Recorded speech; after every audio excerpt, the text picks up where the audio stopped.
Welcome into this WVUA 23 holiday special. I'm Gary Harris, sports director here at WVUA 23.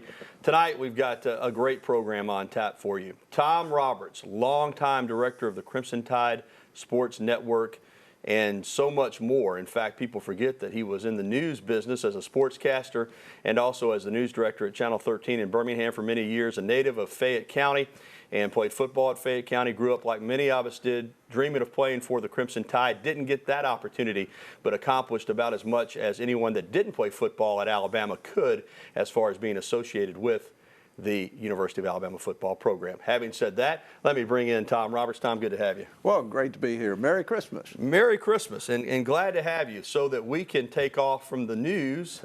You're sitting in with me, and we're gonna fill 30 minutes. Are you ready? Well, I've worked many holidays, so I'm ready. This is your life, Tom Roberts. Yeah. Tom, there's so much to cover, and you know, we're going to get started just with your love for Alabama. As I said, you're a native of Fayette County, grew up there, went to Fayette County High School, was a good high school football player. Well, I wouldn't go that far. Well, I'm going to go that far. No, I checked with some people. They said you brought it. That you might have not been big in stature, but you were a gamer. But I'm sure their thought had crossed your mind as a little boy that playing football at Alabama would be a dream come true. Well, certainly. I think if you grew up in this state, that was the dream. You either played for Alabama or that other school. Mm-hmm. And so for me, yeah, I always wanted to play for the Crimson Tide. But it was fairly obvious fairly early in my life. I wasn't going to be big enough, strong enough, or talented enough to play at the university. And so somewhere during my high school days, I was fortunate. I had a great English teacher named Margaret Black, who taught me to write. But her husband was Jack Black, who ran the radio station in Fayette, also published the weekly newspaper. Jack needed a proofreader. Margaret recommended me to Jack as a proofreader. I went to work there and then eventually started working at the radio station. So whatever I have in this life, I owe to Jack and Margaret Black, two great people. Truly were instrumental in getting me into something that kept me involved with sports all my life. It did, and we're talking, you're a high school student, 16 years old now, and you're already proofreading for a newspaper. Right. That's a little bit of pressure, because if it gets past you, I assume it goes into print. That's right, it goes into print, and Jack was wonderful. He let me write a TV column, TR on TV. Wow. He also said, Tommy, would you like to be on the radio? And I had no desire, but didn't know one way or another. So he put me to work. Saturday, I came in at 10 a.m. and worked till we signed off, which in the summertime was about 7 o'clock. Sunday morning, I came in and worked until my mother said I had to go to church. So I worked until it was church time.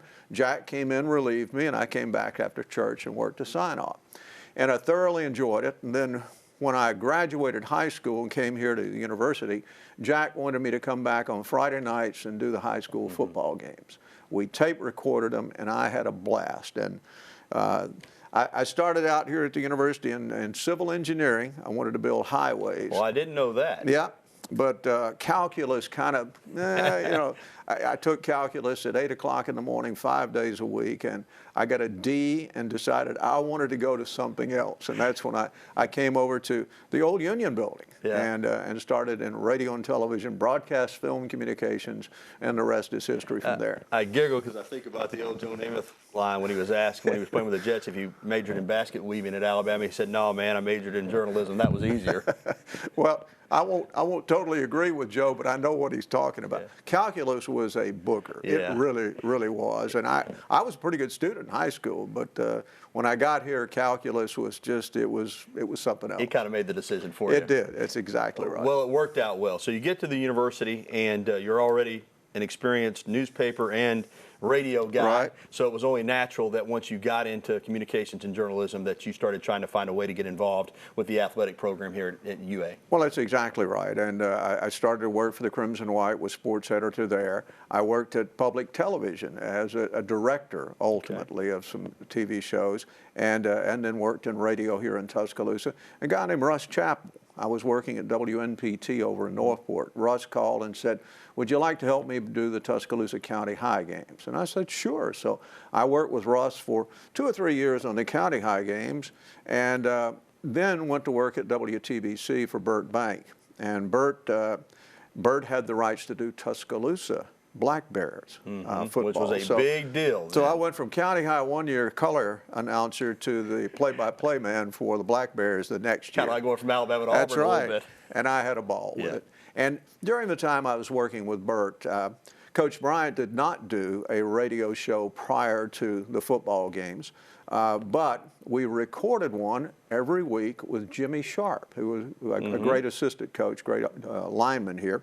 And so I did that for a couple of years, then went off to Birmingham to work at Channel 13. That's where I want to pick up with this, because you're so associated with the University of Alabama, the Crimson Tide Sports Network, 36 years in that role, doing various jobs that a lot of people do remember, but a lot of people don't and weren't around and don't recall that you had a television career prior to working with Alabama in Birmingham. I remember once I moved to Alabama over in Cleveland County, watching you do the sports on Channel 13, and later you served as the news director. Talk about that part of your career in broadcast journalism. For 19 years, I was at Channel 13. Wendell Harris hired me there. A guy named Bill Davis that I worked with here in Tuscaloosa recommended me. Wendell hired me. And I did a lot of different things. I was the late news anchor when the late news was on at 11 o'clock at night. And it didn't, it was just another job. I became assignment editor, City Hall reporter, then went off into sports for a couple of years and thoroughly enjoyed it. Wendell always knew that was my first love, and so he gave me the shot at it. And through a combination of events, Wendell left, went to Dallas. Barry Copeland took over as news director. He went to St. Louis. And Jack Harrison, the general manager, asked me if I'd like to be news director, and I took that and stayed with it for 8 years. And it was really when television was changing. Right. When I first got to 13 in '72 and then went through, heck, the middle '80s, it was a fun business. We just had a ball. And then I like to say the bankers took over. A lot of different changes in the market. 13 was sold 2 or 3 times. And so it was not as much fun by the time I finally left there in '91. But those were some wonderful, wonderful years. And during those times when I covered sports, I loved doing it all. And we did a lot of high school stuff, and of course came here to Tuscaloosa, and interviewed a lot of Bama football players during that time, and basketball players too. I can remember 2 that I did who went on to be relatively successful. A guy named Mike Shula was a great quarterback. And then ultimately got to be the head coach here. And Mark Gottfried was a great 3-point shooter for the basketball team and ultimately became the basketball coach. So it's been fun down through the years to have that kind of relationship, to be talking to guys as players and then ultimately as coaches. Yeah, the neat thing there, Tom, is Shula and Gottfried were athletes here at the same time, right. basketball and football, and they were the head coach of their respective sports at the same time. And 2 great guys that I miss. I really and truly hope that Shula could be a success here, because I liked Mike, just a solid guy, a smart aleck, and didn't mind you being a smart aleck in return. And then Mark was just one of those who had it all and did a great job here for several years and took us as far as we've ever gone to the Elite Eight. He did. A lot of people forget that, but 5 straight NCAA tournaments, an Elite Eight, an SEC regular season championship. Did a good job. All right, it's during that time at Channel 13, and you mentioned your association with Bert Bank, that you got involved with the network. From what I understand, you just wanted some involvement. You called up and you were working for free, I guess, passing along scores to John Forney and Doug Layton. Well, talk about how you got started with that's sort of right. Okay. In the summer of 1979, Charlie Thornton, who of course was Coach Bryant's chief aide, sports information director, but truly the man who had Coach Bryant's ear, and Coach Bryant depended on him for advice. Well, somewhere in that summer, there was a meeting, and Bert obviously was involved, and it was suggested to Bert that we find somebody to do scores during the broadcast.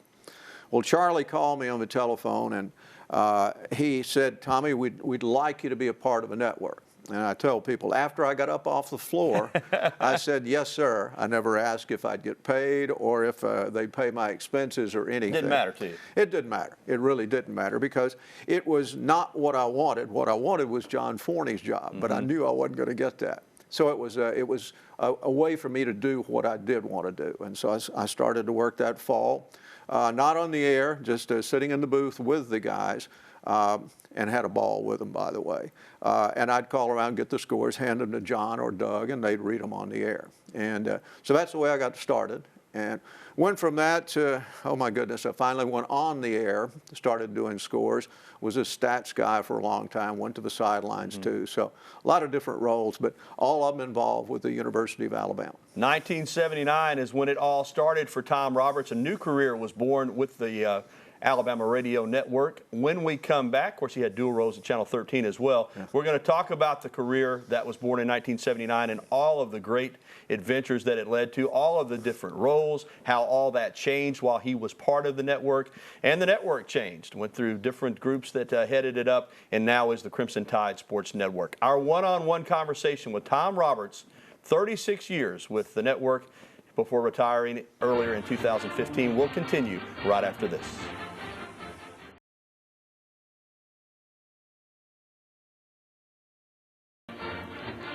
Welcome back to our one-on-one conversation with longtime director of the Crimson Tide Sports Network, Tom Roberts, 36 years in that role. I'm WVUA 23 Sports Director Gary Harris. Tom, when we went to break, we were talking about you getting started in 1979. You were working at Channel 13 in Birmingham, but you got involved with the network and just doing what you could, stats, as you said, you know, doing some scores on air. Yep. But it wasn't long after that your role began to expand, and you actually became the color analyst with Doug Layton on the Alabama basketball broadcast, which you would fill for many, many years. Your role increased in the football aspect.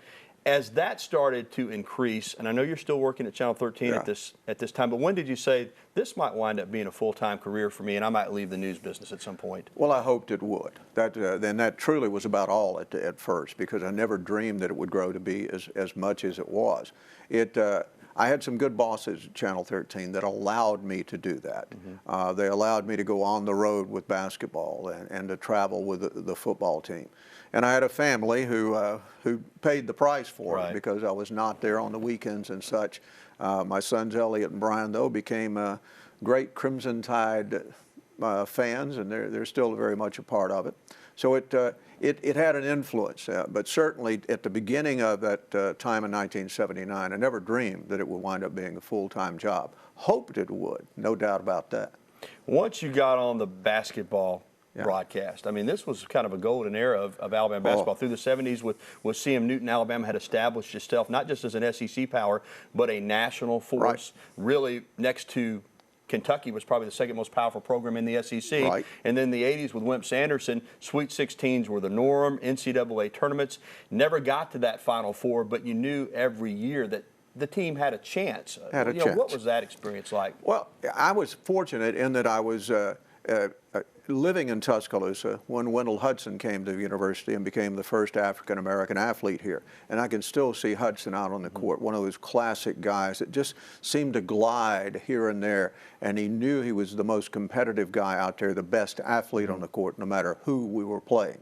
So I saw that. And then I saw the Reggie Kings and so many great players for the university during the days when CM Newton. Then, when Wimp was the head coach, I was able to come back and be a part of the broadcast.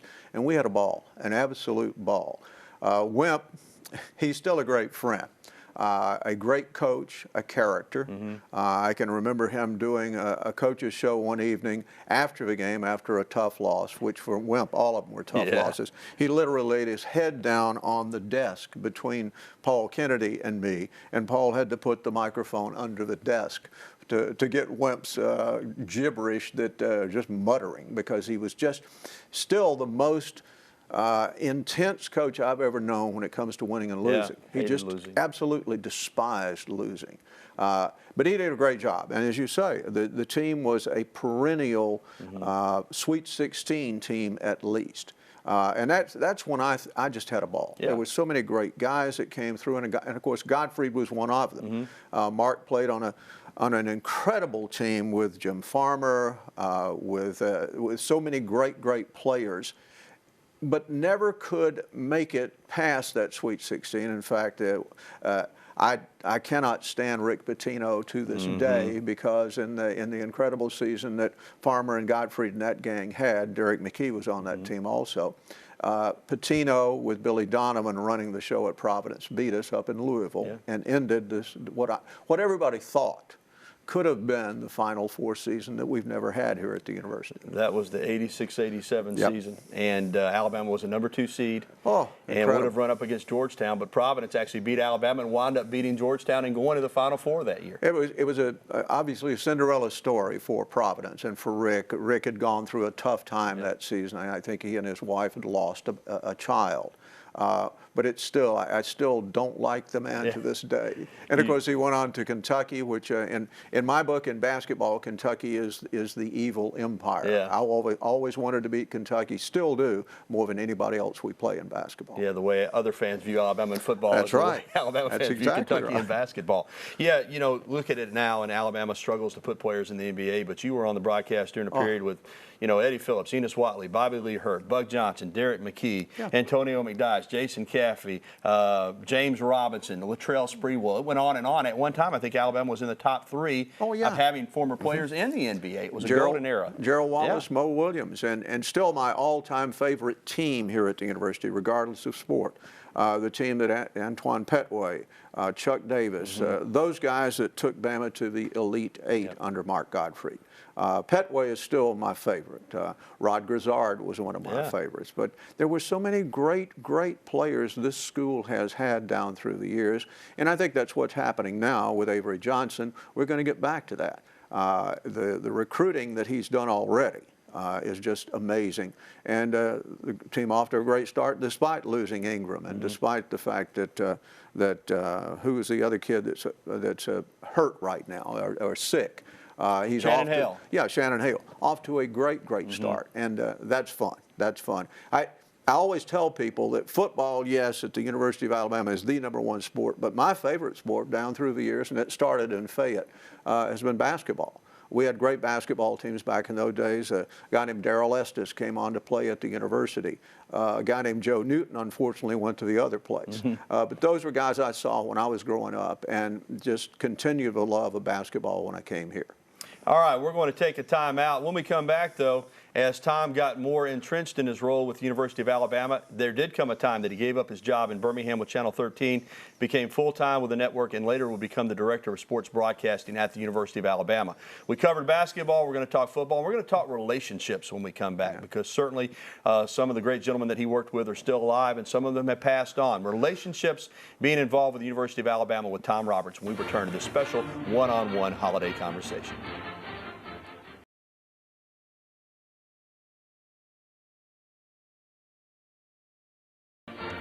Welcome back to our special one-on-one conversation with longtime Crimson Tide Sports Network Director of Broadcasting, Tom Roberts. That means I'm old. No, you're not old. He retired earlier in 2015, but left quite a legacy. We went to break talking about your basketball accomplishments with the broadcast team, and of course that makes me think of the late great Doug Layton. Yeah. You worked with the late great Burt Bank, the late great John Forney. I know those relationships are special and will be cherished. Those are 3 gentlemen that are legends in this state. Unfortunately, they've passed on, but you always have those memories. Well, that's right. And add the 4th to that list, Ken Stabler. Absolutely. This past year. They were great guys. Forney was the most brilliant storyteller I've ever heard. And it's one of those things that those of us who are loyal to John, loyal to the university, really didn't care for what Ray Perkins did in dumping him unceremoniously, even though Paul Kennedy came along and did a very nice job. I was glad to see John come back for 1 year. And then Eli has been, he's been incredible all these years. Jerry Duncan on the sidelines was absolutely amazing. The 2 guys that we lost this year were some of the best ever. Doug Layton was the funniest man I ever knew. He is the only guy in the history of sports broadcasting, probably, who used the word concomitantly on the broadcast. and then Snake was a true legend as a football player, and in my mind, the most popular Alabama player of all time, and a great broadcaster. That's the thing. He transitioned from football, but he was a tremendous broadcaster. He knew the game so well and could explain it for those who were really deep into football very well, but he could also explain it so that your girlfriend or your mother or your wife could understand it. He's just a great, great broadcaster. And I always have to mention Jerry Duncan on the sidelines. He and I share the great despise of the Tennessee Vols. So a great one. But Burt Bank was the man who built the network. I remember my funniest Jerry Duncan moment. I don't remember what year it was, but I remember them throwing it down to him, and he said, "Yeah, John, Doug, they're down here talking about how they hate Alabama. Let me tell you something. I hate Tennessee." And then, of course, I heard that one, but then I heard the story, too, about if he had a rifle, he would take and Smokey out. Well, he said something about Smokey, and Doug said if I had my 30-30 with me, I could drop him from here. But Burt was the man who held it all together, a true World War II hero, a prisoner of war. Who came back to this country and started a radio station here in Tuscaloosa and started the Alabama network and ran it until, well, he was the producer emeritus of the network until his death. A true legend, a hero too. And of course, when you retired, you'd had many years with Eli, Tom Stipe. Phil Savage came in for Ken Stabler. Of course, Chris Stewart, part of the network. And I know giving up the job was hard, giving up traveling with those guys, and that bond that you build when you're working with someone for that long. Well, people ask me all the time, do you miss it? And I don't miss the work. The hours were long. I enjoyed it, but the hours were long. But I do miss the relationships. And Tom Stipe was with me during those days when I was doing basketball with Paul Kennedy. And so he and I have the longest standing relationship. But Eli and I have been buddies for a long, long time too, and we continue to be. So yes, I miss being with them on the road. Tom, Eli, and I, especially in our basketball days, were like a couple of three teenagers on the road. We had an absolute living ball. it up. Yes, we did. Well, I mentioned your role as the director of broadcasting for the Crimson Tide Sports Network, and that had a lot of responsibilities that came your way. I saw them when I took the job at WVUA, and in the tape days, you'd be driving around to different stations delivering tapes, but you were in charge of the whole network. You did air work, but also putting shows together, producing, voiceover work. I mean, I don't think people know how hard you had to work and how much time that job consumed, but it was time consuming. It was time consuming, but I did thoroughly enjoy it. After I had a heart attack a couple of summers ago, things got a little tougher, and that's kind of the reason. After I married my wife Martha, we decided that I'd retire in January. But yeah, the job was fun. I mean, I got to work with some great coaches, great athletes. That to me is what has been the constant throughout here at the University of Alabama. There are great, we call them now student athletes, but great athletes, great people down through the years that in every sport too, not just football and basketball. That's been the fun part of it. Tom, we're getting short on time, but real quickly, you mentioned you work with so many great coaches, including Coach Bryant, but we're going to go ahead and jump ahead to this run that Nick Saban's had in 30 seconds. I mean, how incredible has that been to be sitting with him? You hosted the Nick Saban show, watching him return Alabama football to prominence. It has been absolutely wonderful, and it's something that I remember his days when he was at LSU, and we dreaded playing those guys because he was a great coach. He always had great players. That's what he's doing now at the University of Alabama, and I hope he continues it for a long, long time. I'd like to see number 16 early next month. You mentioned your wife, Martha. You connected with her. You went to high school with her at Fayette County, connected many years later. You and she made the decision together to retire earlier in 2015. Are you enjoying retirement life? I am enjoying retirement. We came to all the home games, save the Tennessee game, which I went to Atlanta with grandchildren to see Taylor Swift, which was fun. But we're spending time traveling and spending time with the grandchildren, as well as my sons, Elliot and Brian, and her children, Alston and Alicia. It's been a ton of fun. Here we were worried about filling 30 minutes. We could have filled an hour. There's so much we didn't touch, and thank you so much, Tom. Thank you. Merry Christmas and Happy success. New Year to all of you out there. Absolutely. Enjoyed it so much. That has been our holiday special one-on-one interview with Tom Roberts. Hope you've enjoyed it right here on WVUA 23. I'm Gary Harris. Have a good evening.